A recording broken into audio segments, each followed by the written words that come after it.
Hey, this is Aaron, the Metal Theologian, and it took my camera a while to fucking get its shit together today, so I'm not even sure if I remember what I'm going to say. But first things first, so I'm drinking, or I'm about to drink, the Jones, the other Halloween one that I found for this year. It's the caramel apple with the fucking eye falling out of the skull, looking just like an apple. So let's give this a crack and see if it's any good here.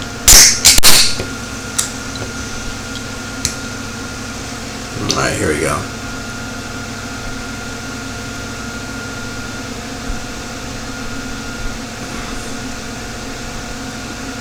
I think that's bad. It's a lot less strong than I expected it to be. I expected it to be like fucking sugar blast, like it's like fucking sugar hit, like some of those really sweet ones. But this is kind of mellow. It's like you take a sip of it and it sort of gently, fills your mouth with that caramel apple flavor.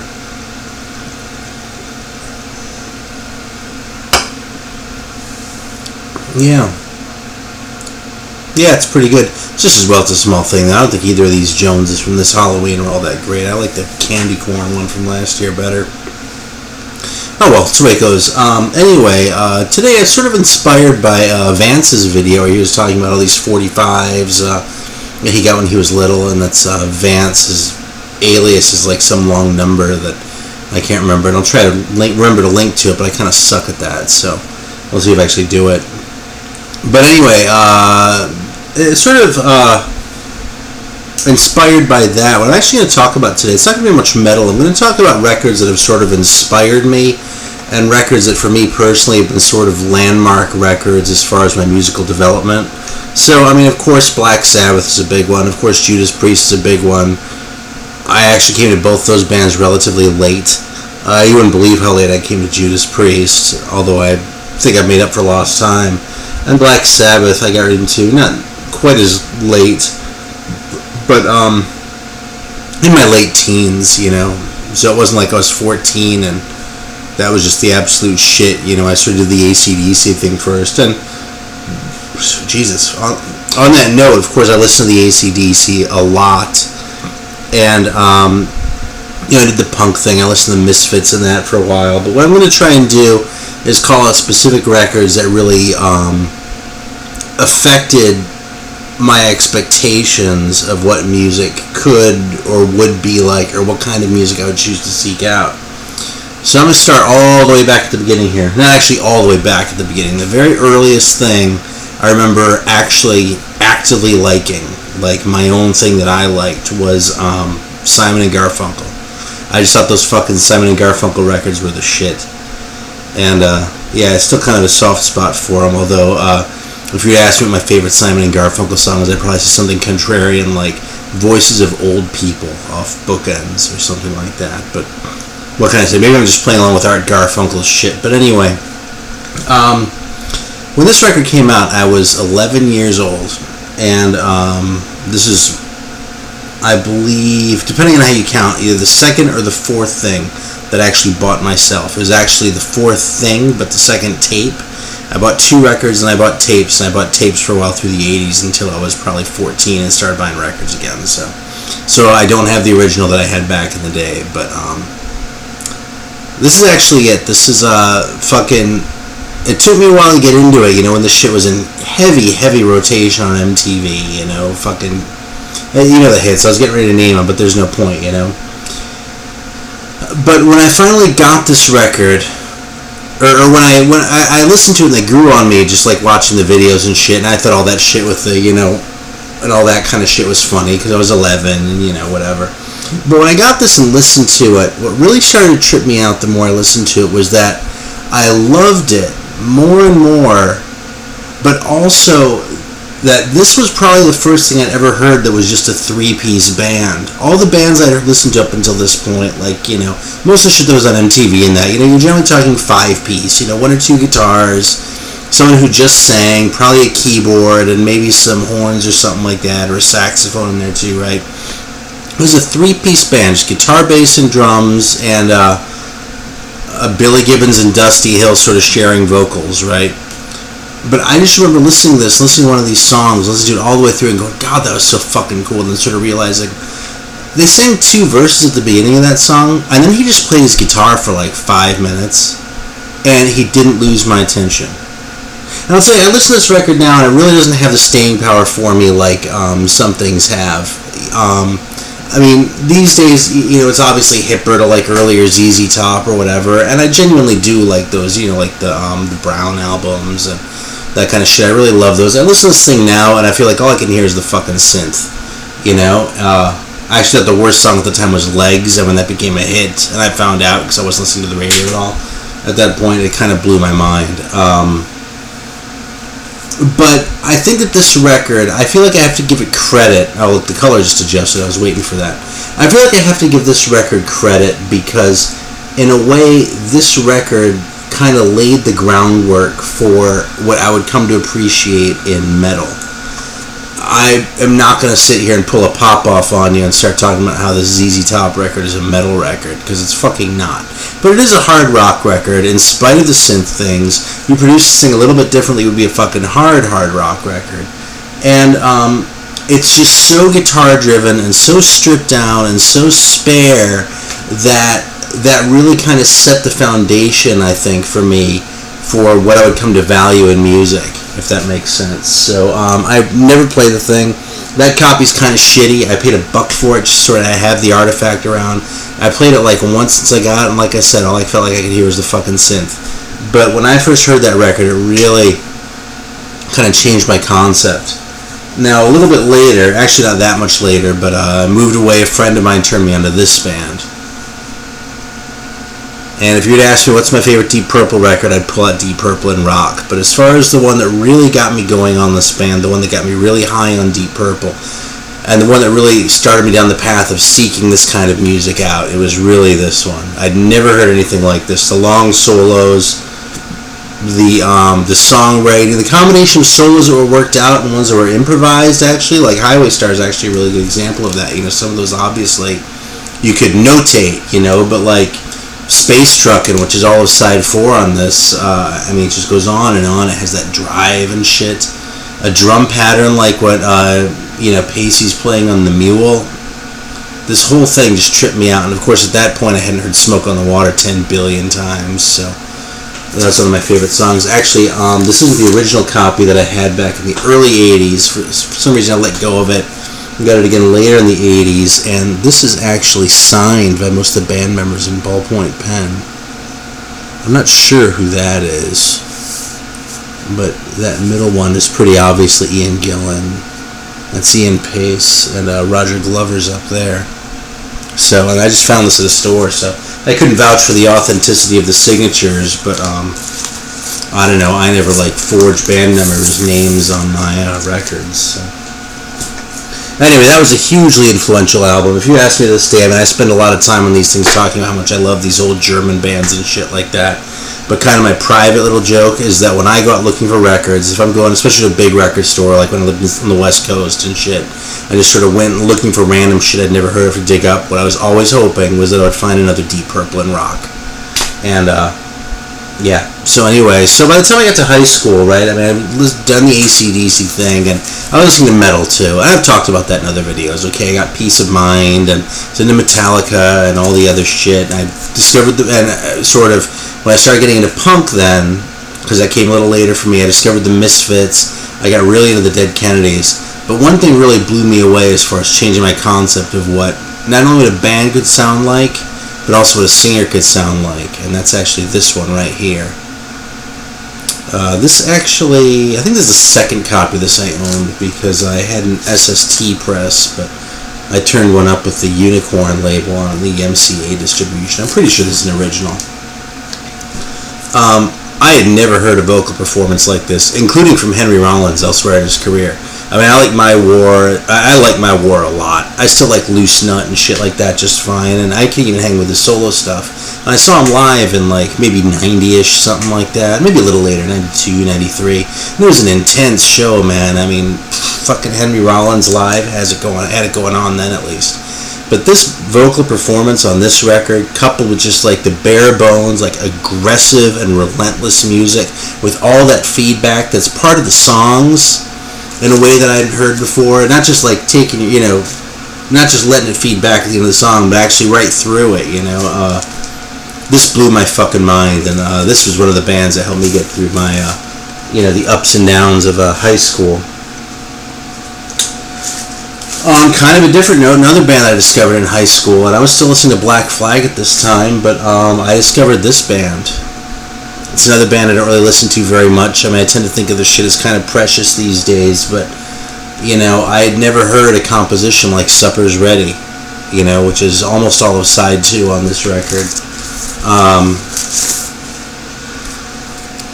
The whole sort of presentation of this was weird, too. I mean, I'd done the punk thing and I'd seen people like, with spike in their hair, and obviously from the metal guys growing their hair out, but I'd never seen something like Peter Gabriel, like, let's see if I can figure out how to do this, like shaving the front of his head like that. And the other thing this was kind of the beginning of for me was realizing that a band, or that a musician like Phil Collins, who at that point I thought to be such a cretin, could have been like actually a really awesome drummer in a band that I loved as much as I loved Genesis at that point in time. So,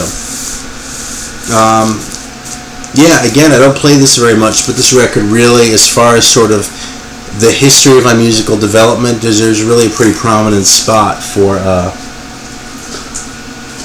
opening me up to, what prog rock is, that whole sort of concept of rock music being expansive and not just sort of compressed into a relatively short song, but these whole sort of like, operatic type of, suites. I mean, operatic in style from a writing standpoint, not in terms of presentation, because I think that's kind of horse shit for most bands. But, yeah, it was actually that. If there were another one I were going to pull out along with that Genesis, it would actually be Radio Gnome Invisible by Gong. But I don't have that one anymore. A little bit later, again, and it's funny, a lot of the next few, I was working in a record store. I worked in a record store for about 3 years, and all these bands that I had heard of, and sort of maybe knew a little bit, a lot of bands that I really fucking should have known, but just didn't. I became intimately acquainted with a lot of these, and, so that's when I got into, like, the Bowie and the fucking, of course I'm coming up blank, but just most of the big names. I mean, like James Brown, someone like that I never spent much time listening to until I had that kind of exposure, you know what I mean? But this is one of the big bands, and it's almost trite to show this, but I'm going to do it anyway. Fucking Velvet Underground. And I deliberately picked White Light, White Heat, because even though the first two I both found just hugely mind-expanding, the third one also, but the third one I didn't really understand, I don't think, until I got older, and honestly I've been through some serious shit. So, but this record, I mean, a song like Here She Comes Now, I just couldn't believe it. I mean, White Light, White Heat is just an unbelievable song. If you just like listen to that and forget about how many times you've heard it, it's absolutely incredible. And then Sister Ray, I mean, yeah, I'm one of those guys who'll sit down and listen to Sister Ray all the way through. Just everything about this fucking thing is awesome. I'm kind of proud to have that weird edition of it. It's an MGM Select pressing. I don't know when it's from, but... Alright, this next band, you know how when you were a kid, if you were a kid in the 80s, like how these books would sort of circulate, like some friend would have a book and you'd read it, or there'd be a video about how all rock music is satanic. And obviously, like, Geraldo did his special on that, and that was kind of the nadir of that whole thing, but there's all the shit about how, you're going to turn into a fucking murderer or something like that if you listen to, metal in specific, of course, but rock music in general, And the big shit they always talked about was AC/DC and Ozzy Osbourne, right? It was always AC/DC, it was always fucking Ozzy. I could almost understand Ozzy kind of feel like he had a little bit of a persecution complex in that fucking Decline of Western Civilization Part 2 movie, because he was just the butt of so much of that shit. But for a few things, first of all, he brought it on himself. Second of all, when you're that fucking rich, I don't think you deserve to cry a whole lot. And third of all, he was so fucking high, I have a hard to imagine he cared about anything. But anyway, the point of this is, there was one book that went around, actually when I was living in Germany at one point, where they spent a paragraph on Venom. They spent a paragraph on Slayer. Of course, they spent a lot of time about AC/DC and all this other shit, right? But like these bands that were just the most intimidating thing on the planet to me at the time, they got this much text. But then there was this other band that they devoted like 10 or 15 pages to, this band I'd never heard of. And there were all these spooky stories in it about how like they'd start rehearsing and a clock in the studio would stop. And then like when they'd stop playing, the clock would start again. And all sorts of shit like that. Like real like sort of, ooga booga, like heebie-jeebie shit, right? Well, I was fascinated. And when one day I actually found a record by this band, I immediately snapped it up, and that band was Can. This is their first record, just happened to be the first one I bought as well, although I bought it at the same time as Limited Edition and Future Days, if I remember correctly, because those are the ones that were there and I grabbed them all. But this is the best of the three for me. This is a Monster Movie, and even though you can really hear the 60s in this one, in a way that you can't so much on Tago Mago and Ege Bamiyasi and even soundtracks, and which for that reason sound a little bit less dated than this one. This is still a great record, an all-time favorite from one of my all-time favorite bands. As far as the sound of this now, since I just told a funny story about how I turned on to it, it's the same kind of deal with the sort of long songs. It's funny, that feels like a theme. I didn't think it would when I started doing this. But filling up that much space just by playing, and sort of the organic nature of it, I mean, that's really it. This sounded more organic to me than anything I'd ever heard before. And there's a lot made out of how it's all improvised, they piece it together, and again, I feel like you spend too much time talking about that, and you're kind of playing a bullshit game beyond a certain point. You're playing my band is smarter than your band. And part of why I turned off to bands like Genesis is because I don't like that game, and I don't really value that game. But that said, there's a mental component to this.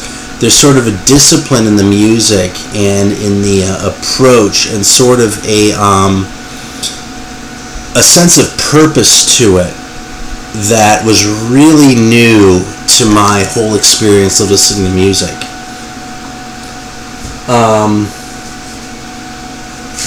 Alright, another record, like I said, I was into punk, and this one really belongs in here mostly because it shifted the whole parameters for me in terms of the time frame, and that's this one right here. It's an all-time classic record. If you don't own this, I really... well, you need to hear it. I'll just leave it at that. I mean, it's a fucking classic record. It's one of those records you need to know, even if you fucking hate it, just because of what it is. LA Blues ripped my face off, just a free-form, like, freak out at the end of a record that already sounded so heavy. And yeah, I had heard records this heavy before, but not from 1970. Not with band shots that look like the fucking Doors. With, Jesus, man. With clothes like that. I'd sort of come of age hearing about how the punk rockers in the 70s and the, late 70s and early 80s were trying to push that shit aside. And here Iggy, not only fucking Iggy and the band, I should say, because it wasn't just Iggy, but not only did they beat them at their own fucking game by making a record that was easily better than anything the fucking Ramones ever did, or,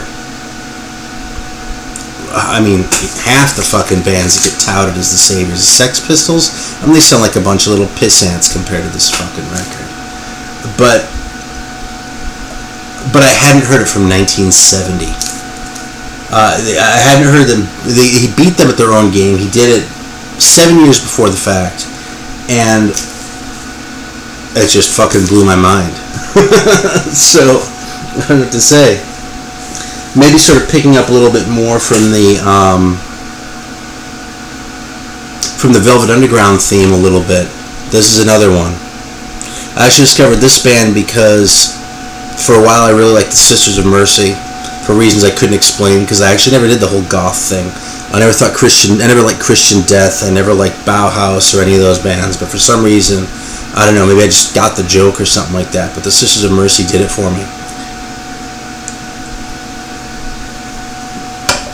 At one point I had a bootleg 7-inch by them that on one side had Emma by Hot Chocolate, and the other side had Ghost Rider by Suicide. And I was like, Suicide? Who the fuck is Suicide? I was like, I've heard of Suicidal Tendencies, but Suicide? So yeah, man, the first time I listened to this record, I actually had it on CD, I didn't turn up the vinyl until a little bit later, but it was like the middle of the night, I was sitting in my room, and I was listening to Frankie Teardrop, and it really kind of freaked me out a little bit. like when he starts screaming, when the guy's like going insane and shit over this just like dry, like it's not even like a beat, it's more just like a throb of the fucking synth on this thing, which of course is the only instrument. I mean, it wasn't just one of the driest things I'd ever heard, but it wigged me out. It was like someone just like jumped out and did one of these on me. I was sitting there and I was like, fuck, man. And it was like, I got to a point where I wanted to listen to the rest of the record just to see if I could make it through, you know. And any record that does that, man, I gotta give some serious fucking props to. Actually, you know what else did that for me that I should have busted out is the last song on Maggot Brain, which I actually turned on to around the same time, Funkadelic. I probably would have been about 19-ish, something like that. And yeah, it's funny because that's such a friendly, warm record in so many ways, but that last track on there just, I was like, oh shit, man, what the fuck are these guys doing? Am I like gonna go to hell to live for listening to this or something? Because it just sounded so scary. I didn't get into jazz until years later, and I love jazz. I haven't talked about it very much in these videos, but I've become a pretty big jazz fan. This record, though, when I heard this when I was still in high school, I couldn't believe it. This was the craziest thing I'd ever heard, and I'd already been listening to Frank Zappa, right? I probably hadn't heard Suicide yet when I turned on to this, but this is the other end of the spectrum anyway. I mean, I had heard some sort of whacked out shit. I kind of tended to gravitate towards, I mean, all I can think of is Frank Zappa that was sort of that magnitude, where with that sort of level of detailed instrumentation and sort of group improvisation. But when I heard this, I was like, oh my god. I was like, what year is this? When did Coltrane die? You know, now, having spent more time listening to jazz, I mean, I love John Coltrane. I've always loved John Coltrane. But, you know, I don't really think this is one of his best free jazz records. I do like this record just fine, but, you know, it's a little bit kitschy, I think, all that shit. It's sort of like, you know what else I really liked around the same time was that Pharoah Sanders record, Karma, with Leon Thomas doing all that. The creator has a master plan shit, and, like, you know, that impressed me back then, and now it sounds kind of campy. It sounds gimmicky is what it sounds like to me. Like, now I've listened to more jazz, and not to slag that shit. If it makes you happy, more power to you, but this has a component of that too. In fact, I'll go a step further and say I don't know Coltrane ever saw in Pharoah Sanders, but maybe someone can talk me down off that one another time. Anyway, when this specific record, though, I couldn't believe it. I was like, this was one of those records that I pulled out and went, I didn't know that music could sound like that. I didn't know that it was possible to make a record that could sound like this record sounded. And on top of it, that this record was recorded 5 years before I was born. I think it was 67. I was born in 72. I know it was shortly before he died in 67. In my record store days, I discovered Can. I was already, you know, hip to them. I'm a pretty big Can fan, but there were... you know, I still had a ways to go, right? And this next band I actually got turned on to by one of the regulars in my store who came into the store who actually talked about Can with, but I didn't know this band, so he made me a tape, and sure enough, it blew my mind. And that's Faust. It's funny, this first Faust album seems almost mainstream now, you know, it's with the resurgence of the whole krautrock thing and that, it seems like it's I mean, they finally gotten their due, I suppose I could say, but at the time, this was the most obscure thing imaginable. I mean, which is kind of ironic, I guess, because this cover is probably a little more expensive to print. But, like, the plastic sleeve with the transparent insert and, like, the shit silk screened on there. It was actually the recommended records edition. And same deal, I couldn't believe this is 1971 because the sound is just so far out to me. I mean, I listen to this record now, and I still love this record, don't get me wrong. I'm not going to slag on Faust for a second. But I tend to gravitate more towards the Faust tapes or Faust So Far, or other bands, frankly, because a lot of the stuff sounds kind of obvious. The way things is sort of, you know, stuck together in not as elegant a way as I might seek out now, you know. But when I heard this record, there's another one that's just changing my concept of what music could be.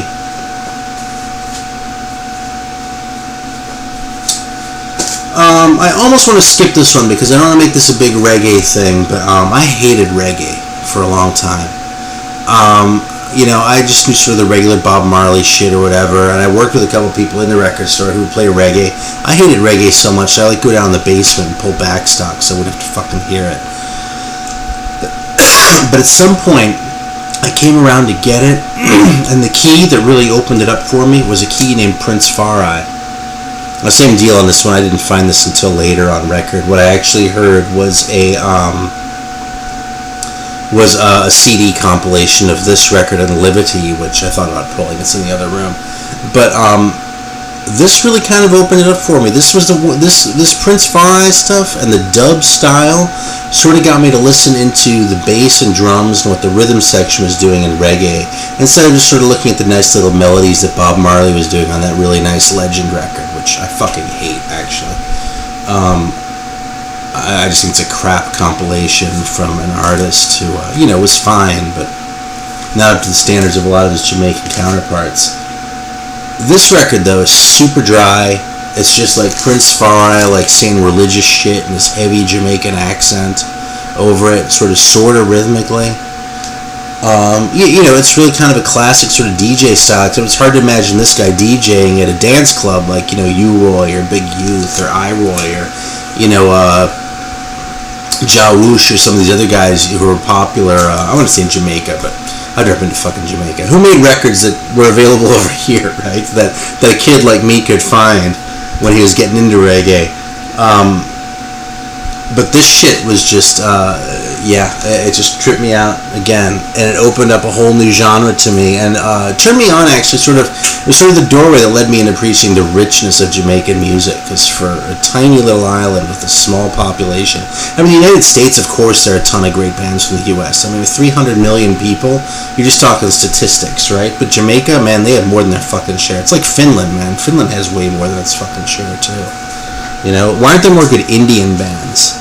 I really like someone to turn me on to Indian, to like Indian rock music. There are a billion people. There should be a ton of great bands, but I don't think I even heard of one, honestly. I've heard some Indian music, but not in the style that I like, the way that I hear bands in the style that I like from Mexico and Argentina. Anyway, as I mentioned, I didn't really get into jazz until later, but I'd actually given up on jazz, in fact.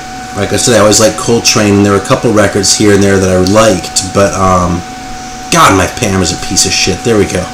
The thing about this camera that I do like is that the files come out a lot smaller than when my kid shoots them with the other camera. In the living room, so they upload a lot faster, but the fucking thing's a pain in the ass. Anyway, I had sort of written it off and given it up and went, I just don't get it. That's okay, I'm just going to make my peace with it. But I came back to it at some point, or got curious again at some point, and sort of went out, and there were a bunch of $10 reissues, these Scorpio ones kicking around. Like I said, this is a lot later. This is about not quite 10 years ago. I went and picked up a few to see what, if one of them connected with me. I put one on, laid down on the couch, and started listening to it. Didn't do anything else. And this record blew my mind. If you're going to ask me for one Mingus record, I might well say The Black Saint and the Sinner Lady, because that is an awesome fucking record. But I don't know if there is such a thing as a better tune than Wednesday Night Prayer Meeting, which is the very first one on here. And this whole thing, just all the way through, I just couldn't believe it. Again, it's a relatively small band, not as small as on like the kind of hard bop records that are probably contemporary with this thing. Mingus, by that standard, his bands were relatively big, but as far as sort of the combination of the improvisation, sort of the out-there-ness combined with the listenability, Mingus is in a class. He's in a class by himself anyway. As far as other musicians who were able to pull that off, I think of Sun Ra, who was able to do crazy shit and be really listenable at the same time. I can't think of anyone else right off the top of my head, but I will as soon as I turn off the video. So I want to end this then, because I've probably been prattling on for kind of a long time, with the most recent one that changed my concept of music, or what music could sound like. I'm in my 40s now. That doesn't happen as much as it used to. There's a reason why all these records are from my late teens and that. I've spent a lot of the last 30 years listening to records, but I've heard more, I've been exposed to more big groundbreaking records I've probably heard at this point. And it's not very often that I hear a record and not only go, that is a great fucking record, but when I go, I didn't know that a record could sound like that. And the last one was about 2 years ago. Was this one. It's Machine Gun by Peter Brötzmann.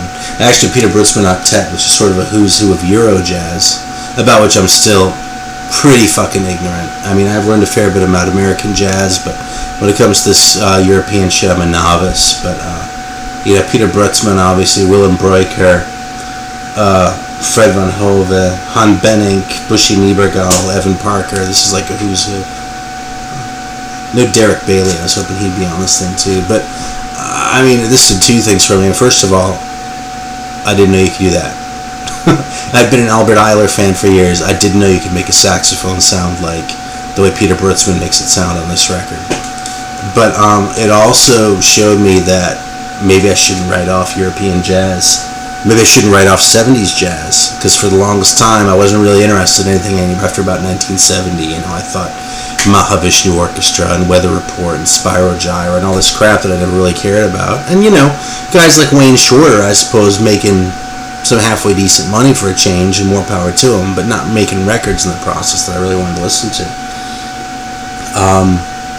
I've since heard some fucking fantastic 70s jazz records, and a lot of them have come out of Europe. And if I were to show my whole collection, it would probably be this much stuff, and it would be really sort of embarrassing. But I'm working on it. That's sort of my latest project, metaphysically speaking. It's funny because I show these metal videos, and in a way that's sort of like my past. I mean, it's not. I love metal. I listen to metal all the time. I still buy metal records. I'm not faking those live pack openings, But I know metal. My taste in metal is pretty well established. My taste in Euro jazz is still growing. It's like a fucking fetus, It's like, I really love that fetus, but it hasn't grown any fucking hair and shit yet. So, alright, well, enough of the dumb analogies. Thanks for indulging me. Thank you, Vince, for the idea. This is kind of a fun video to make, and talking through, I actually kind of noticed some themes that I never really thought about before, but I'm not going to sit here and psychoanalyze myself for too long. So, again, thanks, and until next time.